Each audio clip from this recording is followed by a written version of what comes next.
Gente, o Brasil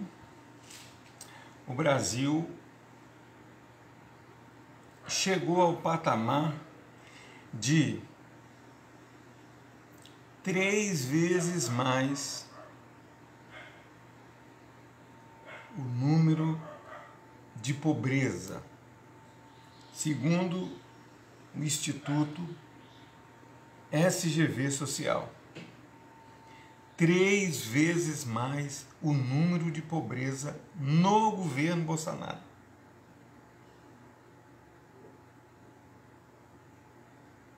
Lembra que no governo Lula e ainda no governo Dilma,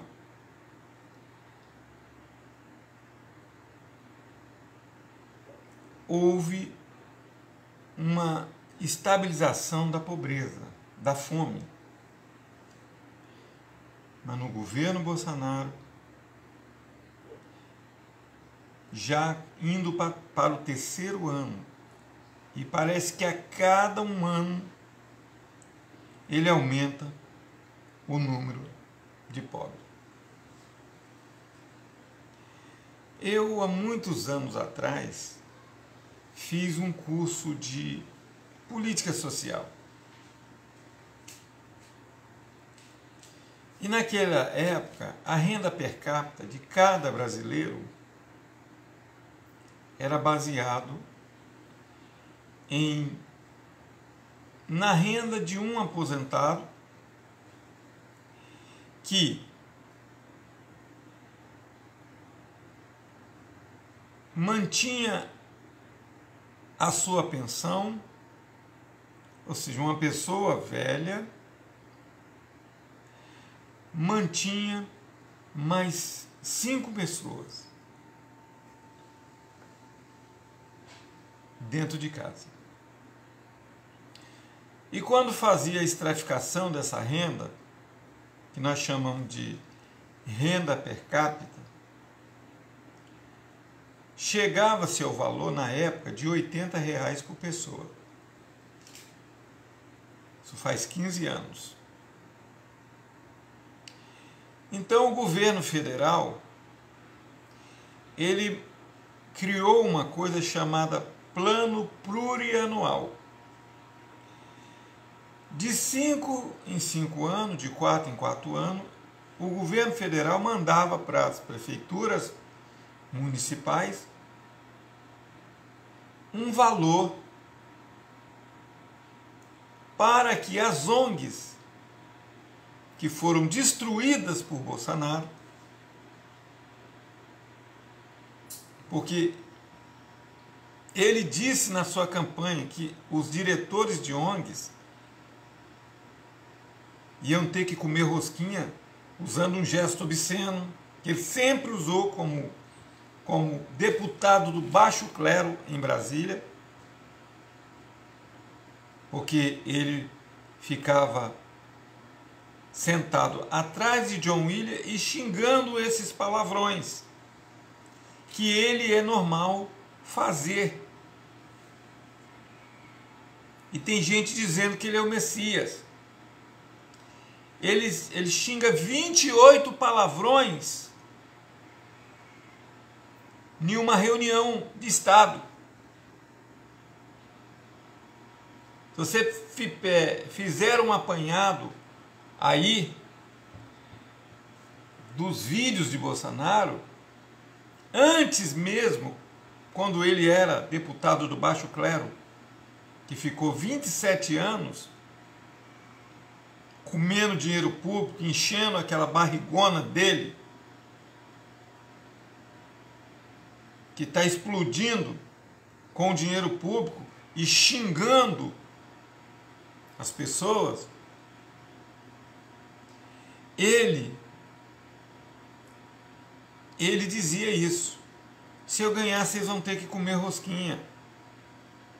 Mas era um gesto obsceno, zombando dos homoafetivos.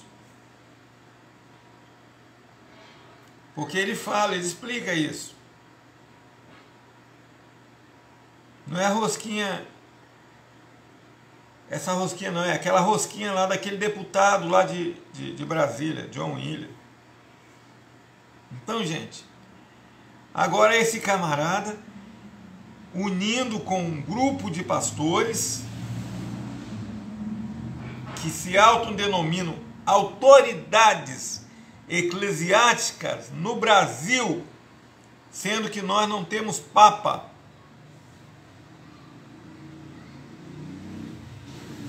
Os evangélicos não têm papa. Que vai daquele pregador lá da Bahia, que eu esqueci o nome dele, a Marco Feliciano, e terminando com Malafaia. Inclusive o Bispo Macedo, que proclama nos seus vídeos que ele quer dinheiro, quer dinheiro, quer dinheiro, quer dinheiro.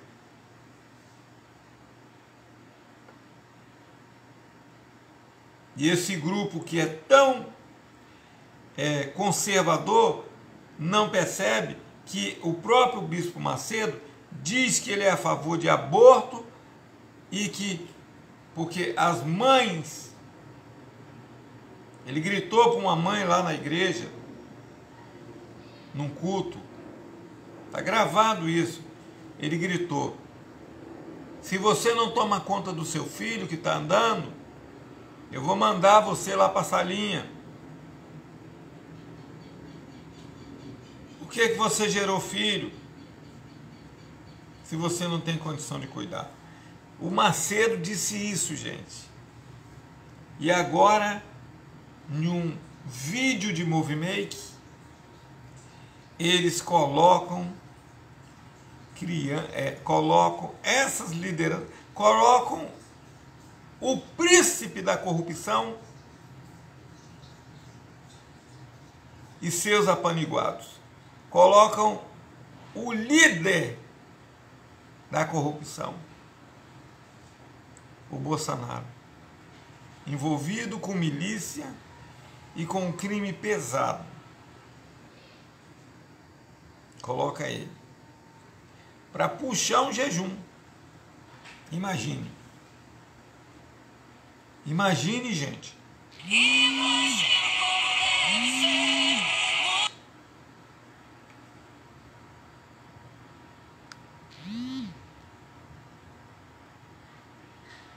Então, gente,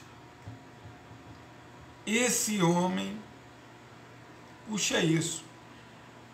E, segundo o SGV Brasil, o número de pobres triplicou no Brasil. Mas vamos voltar a 2018, quando um juiz criminal de Curitiba, um juiz de Maringá, que queria se promover politicamente, através de um PowerPoint do seu Daltan Delayan, tiraram da eleição o candidato que tinha 50% nas pesquisas para promover o candidato que tinha 22%, Jair Messias Bolsonaro. E esse juiz, o super-herói fajuto Sérgio Moro, ele dá uma declaração agora na Rede Globo que ele não se arrepende de nada. Pode ser que a Lava Jato cometeu alguns errinhos, mas não se arrepende, porque ele não acha que cometeu crimes. Mas o novo Código de Processo Penal, no seu artigo 257, diz que é suspeito o juiz que se torna inimigo da parte. Eu sou estudante de direito e trabalho com mediação de conflitos. É suspeito o juiz que vira inimigo das partes. É suspeito o juiz que tem parentes que são subestabelecidos como advogados, ou mesmo são partes do processo até o 3º grau de parentesco. Ele é suspeito. O que significa isso? Que o juiz, quando ele percebe que alguém desse tipo está no processo dele, ele tem que imediatamente se declarar suspeito. Ele, incompetente para julgar aquela causa, porque ele não pode julgar. Ele tem que se declarar, mas Moro não. Moro não se declarou. Ele virou inimigo de Lula e foi às últimas consequências.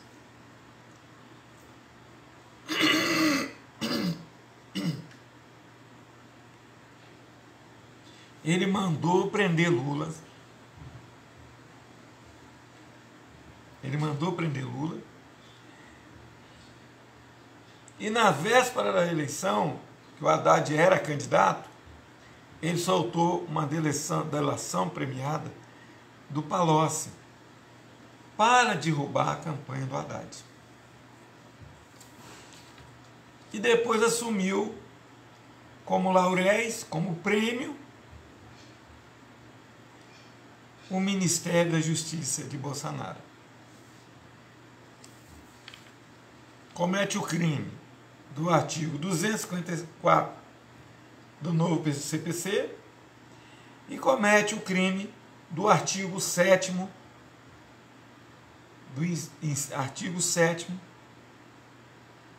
lá da Constituição,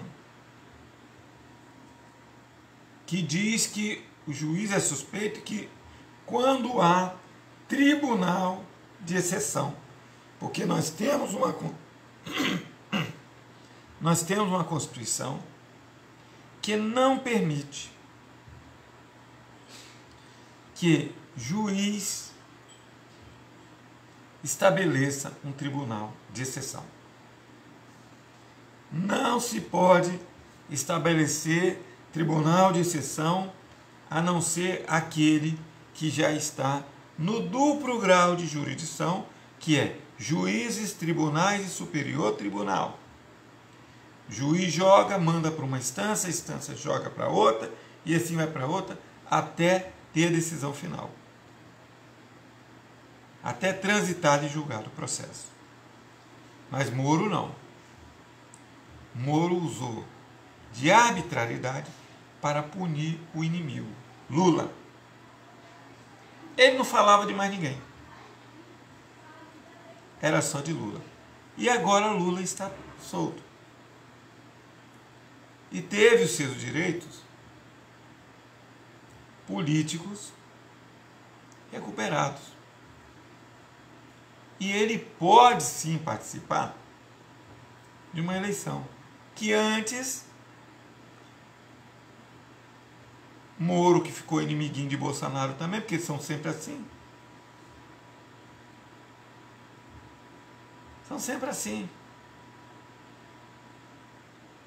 Eles criam uma bolha e depois começam a se comer dentro da bolha. Quantos entraram nessa bolha e se deram mal? O Mandetta, o Bibiano, que morreu infartado, o próprio Major Olímpio, que entrou no jogo, mas depois se arrependeu. Então, Moro saiu fora arrependido. Só que isso não cancela. Como Gilmar Mendes disse, o ladrão na cruz teve perdão, mas juiz, ladrão e bandido Não tem por causa de quê? Porque ele é um juiz. Ele tem autoridade para mandar prender ou soltar. Ele tem autoridade para prender o inocente e condenar, como teve aqui no nosso estado, um homem que foi condenado a 9 anos de cadeia. E ficou 6 anos preso, acusado de estupro. E o seu Magno Malta veio lá de Brasília, dando uma de super-herói. E segundo o testemunho do próprio rapaz, que hoje é cego de um olho, dentes quebrados, vai receber uma pensão vitalícia do governo.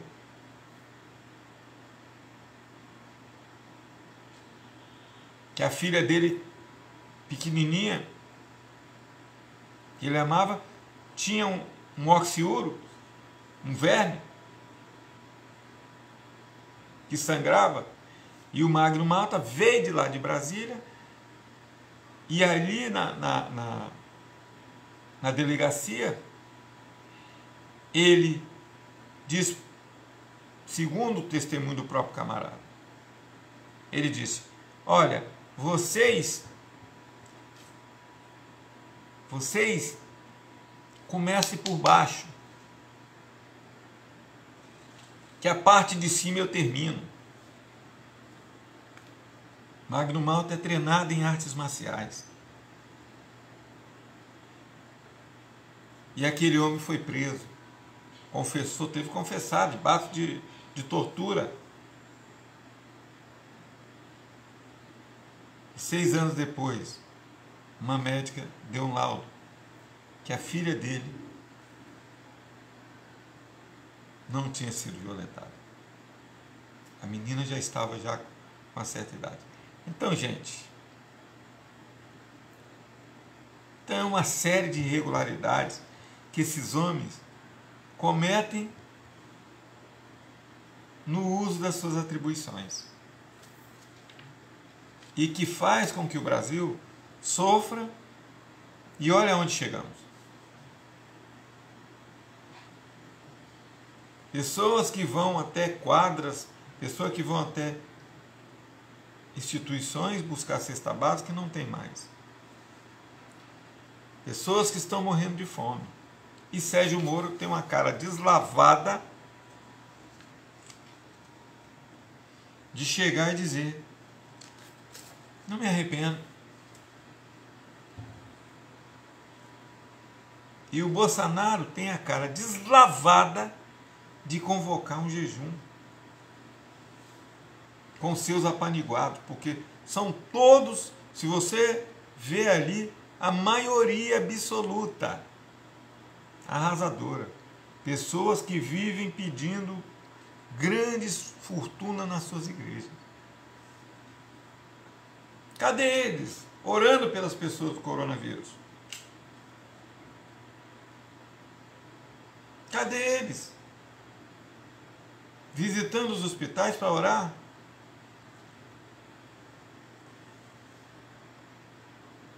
Cadê eles pegando seus milhões das suas fazendas, de dinheiro, de milhões, de cabeças de gados? O Feliciano botou 150 mil de dente de ouro.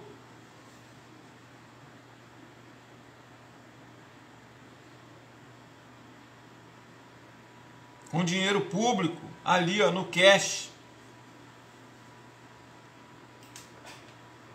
E aí, gente, vem querer dizer que isso é igreja? Igreja somos nós. Igreja é aquele que acredita. Aquele que, onde estiver 2 ou 3 reunidos, eu estou no meio de vós. Jesus disse no presente do indicativo.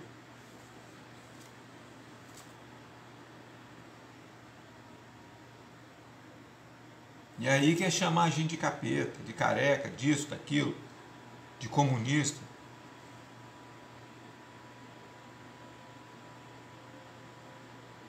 Só que esses camaradas, nas suas ganâncias,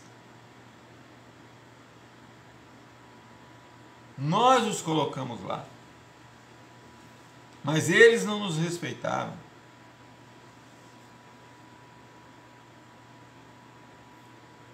Estão abusando, tirando, comendo do pobre. Nós temos uma democracia representativa, mas não temos uma democracia participativa, onde o povo decide. Nós colocamos eles lá e eles usam aqueles 4 anos que nós colocamos para roubar. Se esquecem do povo. Mas está na hora disso acabar, gente. Esse Bolsonaro tem que ser impeachmentado. E esses ministros, ladrões, têm que ser expulsos de lá. Para que nós tenhamos justiça. Isso é justiça.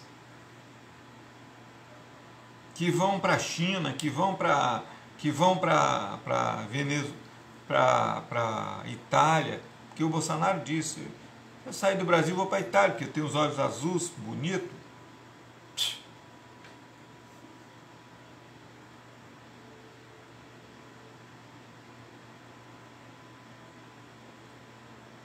Então, gente, infelizmente, estamos enfrentando uma situação pandêmica, uma sindemia, um estado necropolítico, e que políticos grandes desviam milhões e juízes como esse aqui se corrompem. Mas como eu sou estudante de direito, eu quero ver se eu consigo fazer alguma coisa para ajudar a mudar a situação. E os futuros estudantes de direito que formaram, os estudantes de direito que formaram, futuros juízes, futuros promotores, sejam um exemplo. Eu volto, se Deus permitir.